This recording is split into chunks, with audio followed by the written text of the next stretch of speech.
नमस्कार, आदाब, सत श्री अकाल। आप देख रहे हैं घटना AKP 24 अजय पंडित के साथ में। बिहार में एक जिला लगता है वैशाली। वैशाली में ही एक थाना क्षेत्र है राघोपुर। राघोपुर के एक गांव लगता है श्यामचंद्र। श्यामचंद्र गांव में विजेंद्र महतो होते हैं, जो कि बहुत गरीब फैमिली से होते हैं।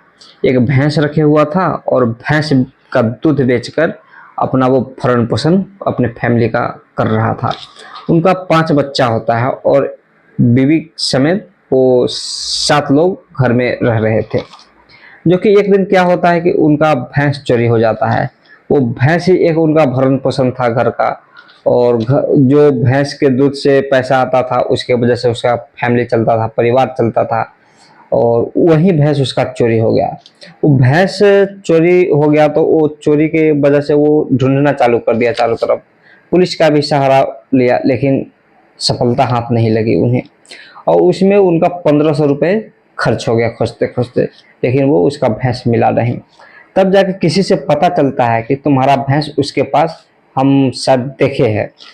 तो उसी गांव का एक जगत राय नाम के आदमी होता है, जिसके जो कि भैंस उसका चुरा के ले गया था। तब जाके पंचायत में उसको बोला जाता है कि हम तुम्हारे खिलाफ पंचायती करवाएंगे, और पंचायत में उसको रखा जाता है। तो गांव के लोग आता है पंच में, 5 जो पंच होते हैं वो आते हैं, और तब जाके उसके ऊपर जुर्माना लगाया जाता है।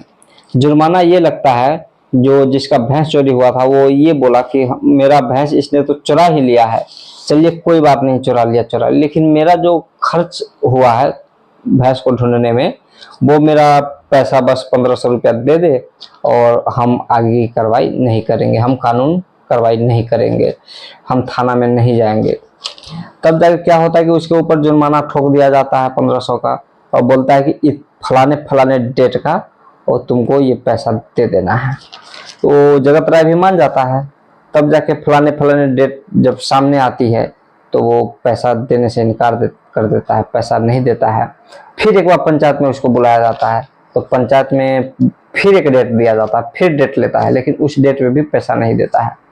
ऐसे ही करते करते कुछ आगे वक्त बीतता है, वो पैसा नहीं दे पाता है, तो जाकर वो थाने में FIR दर्ज करा देता है। FIR दर्ज कराने की वजह से क्या होता है कि उसके घर पे जगत राय विजेंद्र महतो के घर पे जाके वो धमकाता है, डराता है कि केस वापिस ले लो, नहीं तो तुम्हारे साथ बहुत बुरा होगा, बहुत खराब होगा। तब जाके वो कहता है कि मेरा 1500 रुपया दे दीजिए, मैं आपके खिलाफ कुछ नहीं करूंगा, अपना केस वापिस ले लूंगा। लेकिन वो बात नहीं मानता है। तब जाके धीरे धीरे करके ऐसे ही दिन बढ़ जाता है, तो केस चलने लगता है। केस चलते चलते क्या होता है कि एक दिन 30 दिसंबर 2006 की घटना है, जिसमें कि 10-15 लोग जाके उसके घर में घुस जाता है।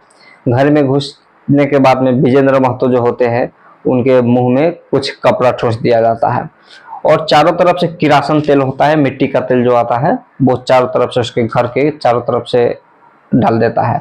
और जो बच्चा सब सोया हुआ होता है उसके बच्चे के ऊपर भी डाल देता है, और जो उसका वाइफ थी उसके ऊपर भी, यानी घर में जितने भी फैमिली थे सबके ऊपर किरासन तेल डालकर वो माचिस की तिल्ली लगा के आग लगा देता है। और जैसे आग लगाता है, आग लगा के बाहर जैसे जाता है वो, तो बाहर से कुंडी बंद कर देता है ताकि ये लोग निकले नहीं। जब ये हो जाता है 1 बजे रात के, तो घर में फू फू फू करके सब जलने लगता है। जब जैसे जलता है कि गांव के लोग कुछ देखता है इधर उधर से, तो आता है दौड़ के। जब खिड़की से देखता है तो उसी में 5 लोगों की धू धू करके वो चल चुका था, लेकिन उसको कोई बाहर निकलने की वो नौबत में था ही नहीं। और जो विजेंद्र महतो होते हैं वो भी जल चुका था कुछ, लेकिन वो किसी तरह से गांव के लोग उसको बाहर निकाला।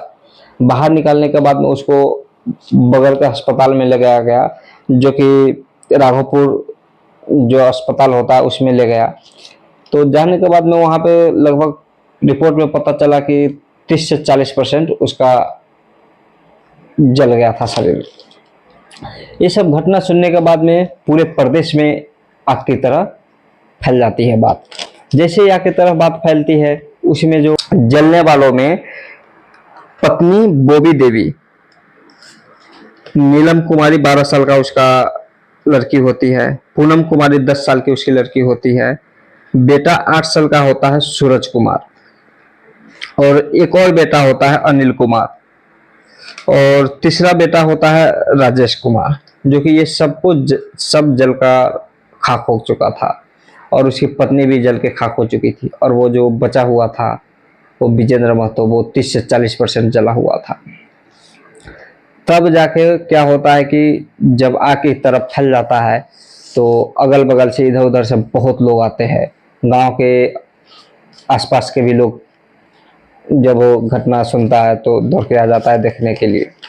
और जब ये सब हो ही रहा था तो यहाँ पे पूरा भारतवर्ष में ये हंगामा फैल जाता है कि यहाँ पे ऐसा ऐसा घटना हुआ है।